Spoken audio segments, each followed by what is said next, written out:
everybody, it's Michelle, and you may have seen my recent video where I made hickory chickens, or morel mushrooms, sauteed with fresh asparagus. In that video I told you guys if I got a large batch of hickory chickens I would show you guys how to dehydrate them. Now this is not a huge batch, but we were lucky enough to find a second batch, and I thought I'd go ahead and do that video for you guys and show you how to dehydrate them. If you have a food dehydrator, you can use that, but I don't have one anymore, and I'm going to be showing you guys how to do it in your oven. So I've already cleaned the mushrooms and soaked them in salt water to kill any bacteria or bugs that may be in there. Again, this was a very clean batch, so I looked up there. But if you guys don't know the cleaning process, you can go back and watch that video. But I'll just go ahead and tell you, all I really did was do one clean wash in plain water and dump that water back out into the wooded areas so they can grow again if there are any spores in there. And then I followed up with a salt water soak to kill anything that might be in them. After the salt water soak, I gave them a couple more clean rinses and spun them out in my salad spinner here. And now we're ready to put them on the pan to go into the oven. I've got my baking pan here, just a cookie sheet covered with aluminum foil to make for easy cleanup, and I've got a rack on top of that to lift them up so the air can circulate and they'll dry evenly.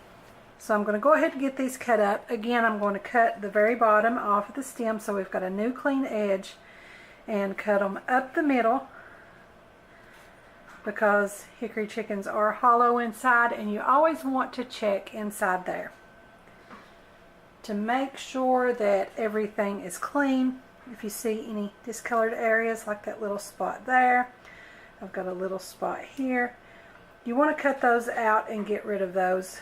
So I'm going to go ahead and get them all cut up and onto my pan.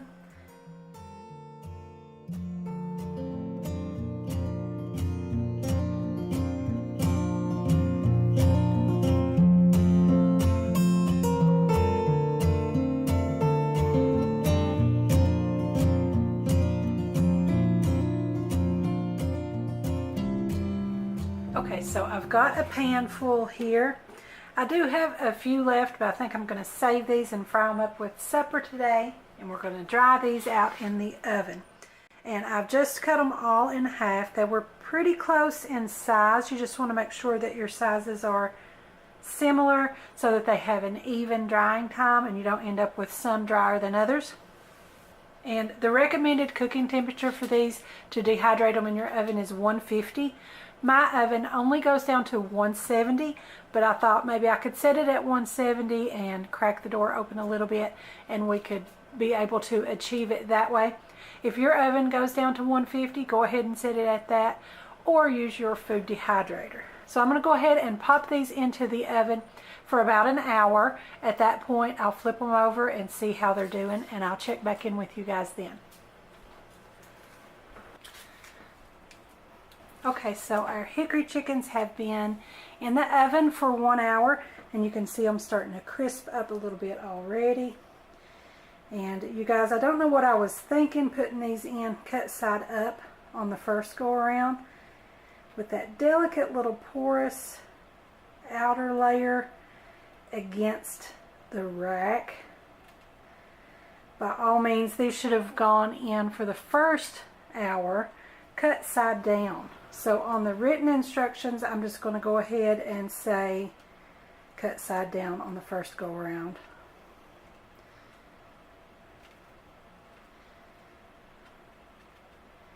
And then just give everything a flip.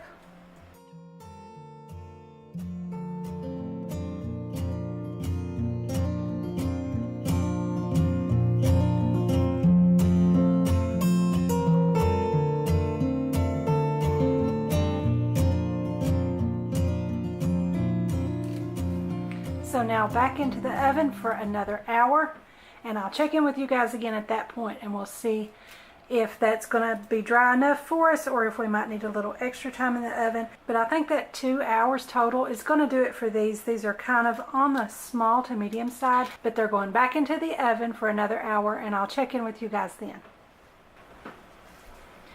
Okay, so our second hour has passed, and that's 2 hours total in the oven for our mushrooms. And you can see they have shrunk a lot, and I do think these are completely free of moisture now. I don't think they need any more time in the oven. We don't want them to burn. We don't want them a complete crisp, but we do want them to feel that the moisture is gone. And they are much darker. That's just where they have dried.